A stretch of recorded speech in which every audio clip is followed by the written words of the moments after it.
नमस्कार दोस्तों, मेरा नाम है प्रदीप चौहान। बात समझनी है तो पूरी सुननी होगी। दोस्तों, अपनी स्क्रीन पर ये तस्वीर देखिए और इस तस्वीर के ये तीन चेहरे देखिए। एक चेहरे हैं राजेंद्र पाल गौतम, जो किसी वक्त आम आदमी पार्टी से दिल्ली में मिनिस्टर हुआ करते थे। अब कांग्रेस के बड़े चेहरे हैं। कांग्रेस के एक जो प्रकोष्ठ है उसके अध्यक्ष हैं, चेयरमैन एससी डिपार्टमेंट एआईसीसी। उनके साथ बैठे हैं विक्रांत भूरिया, डॉक्टर विक्रांत भूरिया, जो एमबीबीएस डॉक्टर हैं और पूर्व मंत्री और कांग्रेस के कद्दावर नेता मध्य प्रदेश से कांतिलाल भूरिया के बेटे। ये अभी खुद भी विधायक है विक्रांत भूरिया, और अध्यक्ष है ये एसटी डिपार्टमेंट के, कांग्रेस के शेड्यूल्ड ट्राइब डिपार्टमेंट के युवा चेहरे।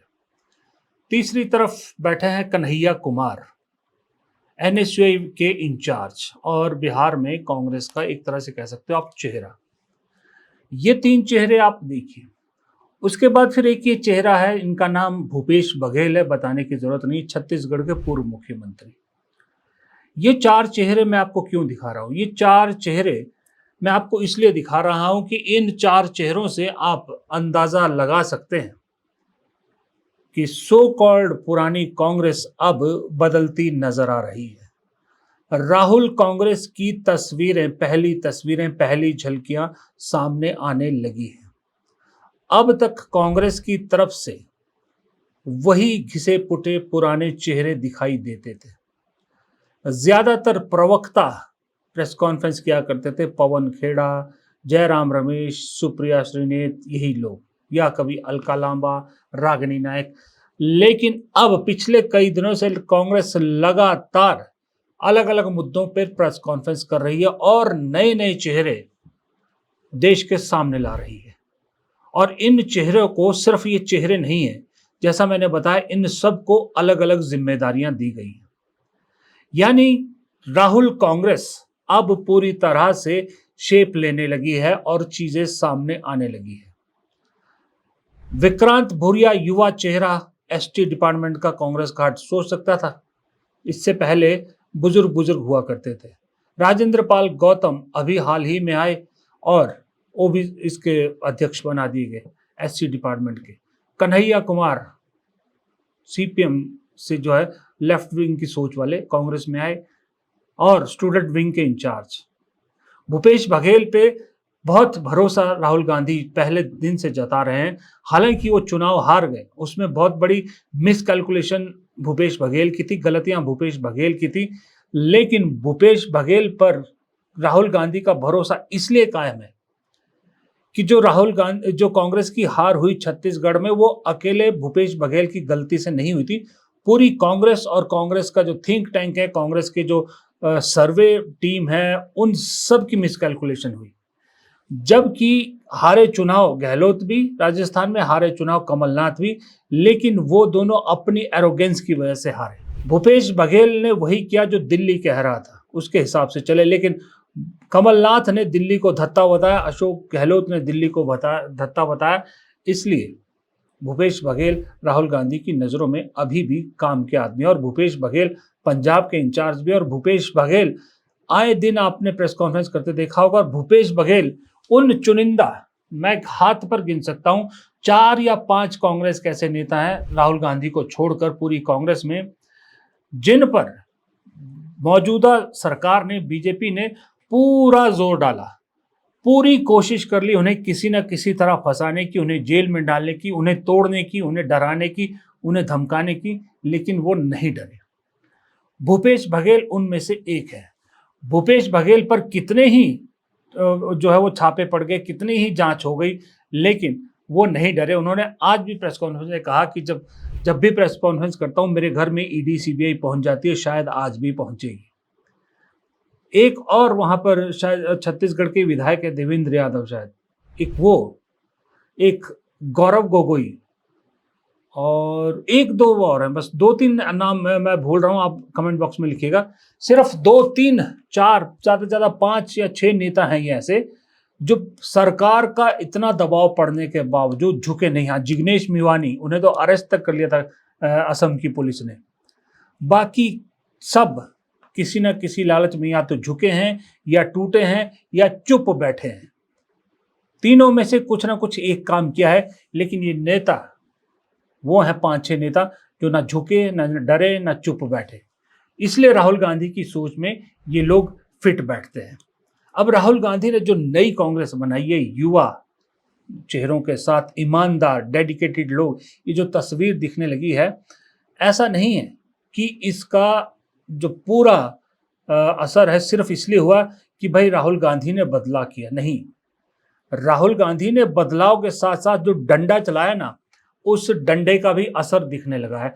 उस डंडे ने पार्टी के अंदर एक तरह का खौफ काफी हद तक पैदा कर दिया है उन नेताओं का जो चुपचाप सुमड़ी में बैठ के दुमड़ी खाने की कोशिश कर रहे थे, यानी चुपचाप बैठ के मलाई खाते थे बस, और बाकी एक कोने में बैठते थे, या पार्टी के खिलाफ जाके भी मोदी जी को कभी कभी खुश करने के लिए कुछ ना कुछ बात कह देते थे और कांग्रेस में कोई कार्रवाई नहीं होती थी।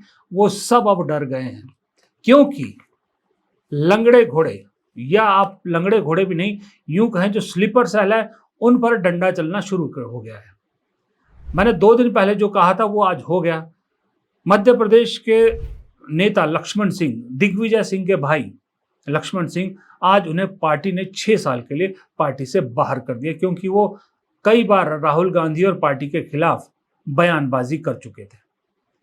निष्कासन एक हुआ है, लेकिन डर सैकड़ों के दिल में बैठ गया है।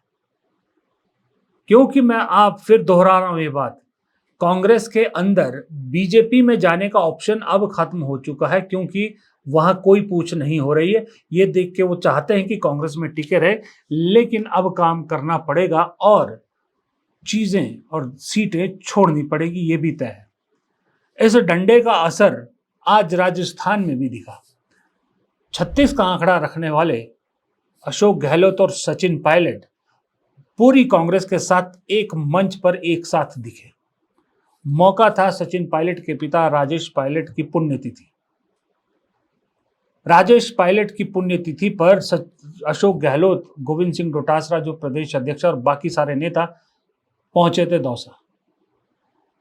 दिखावे को सही, देखने को सही, या जो भी आइडिया, डंडे का डर जो भी है, असर तो दिखने लगा है।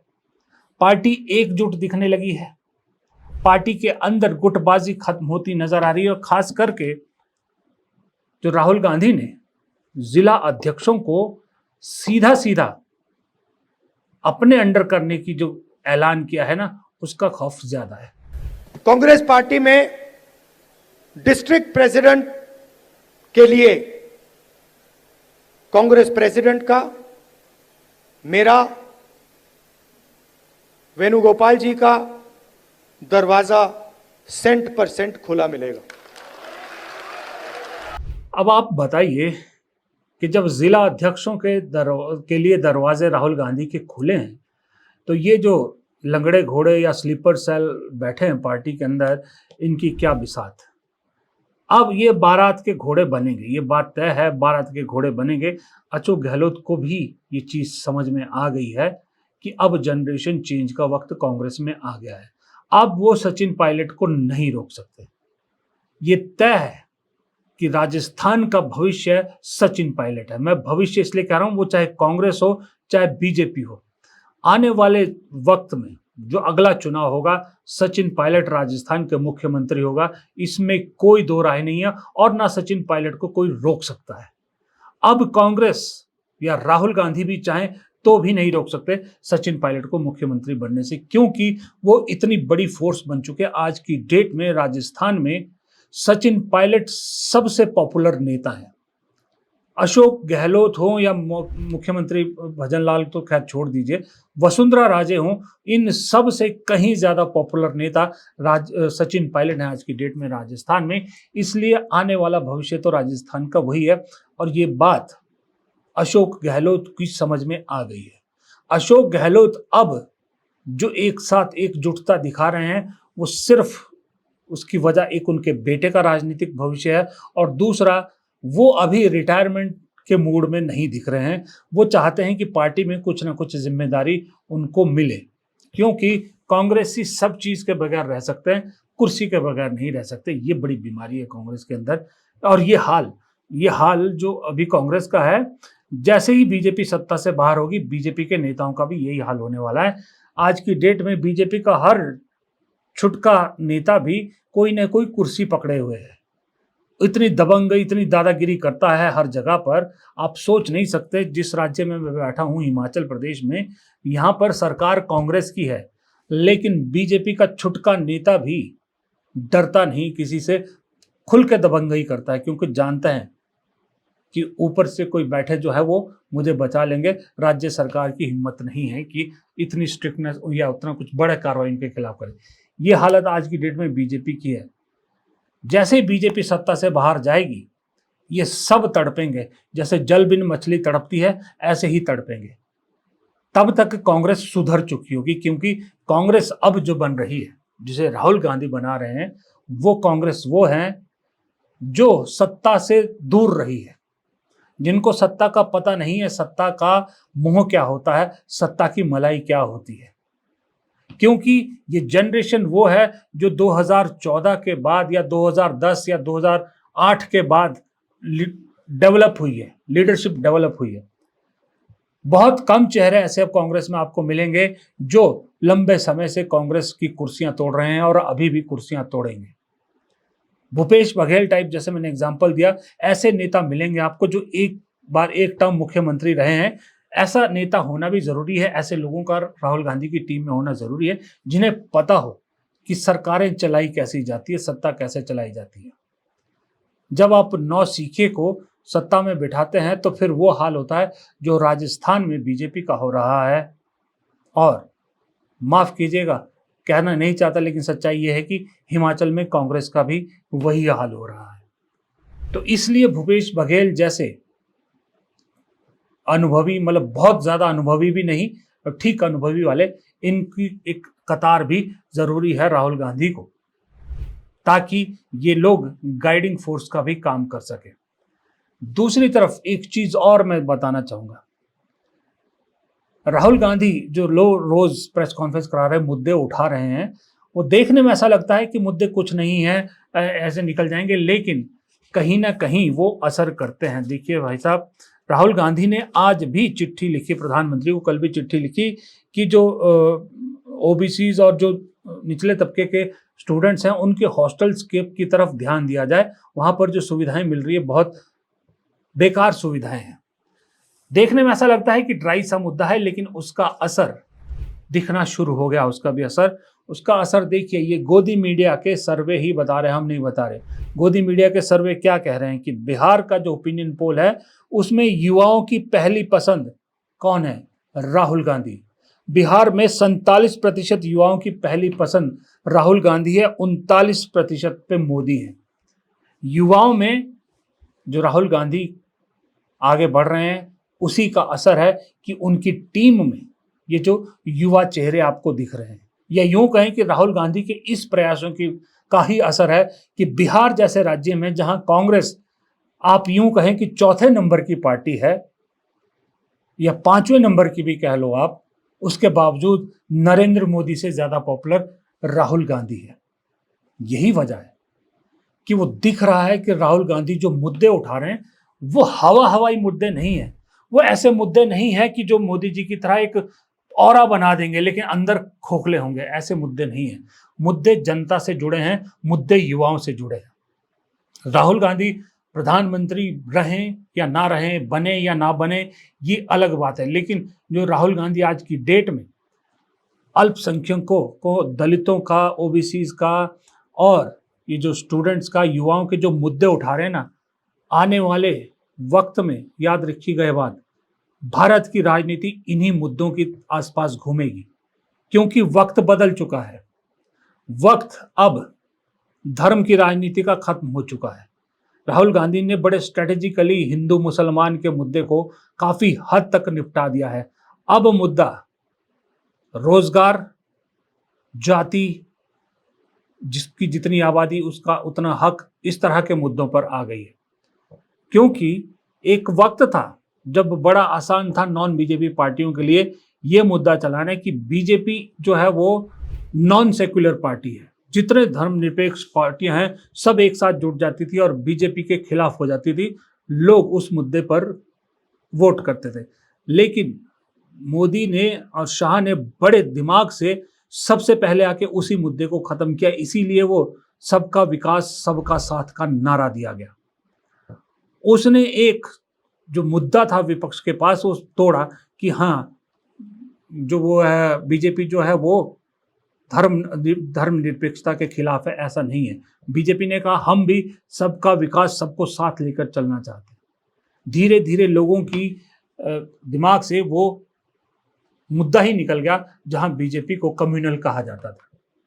और ये बात राहुल गांधी को समझ में आ चुकी थी 2019 के नतीजे आने के बाद ही।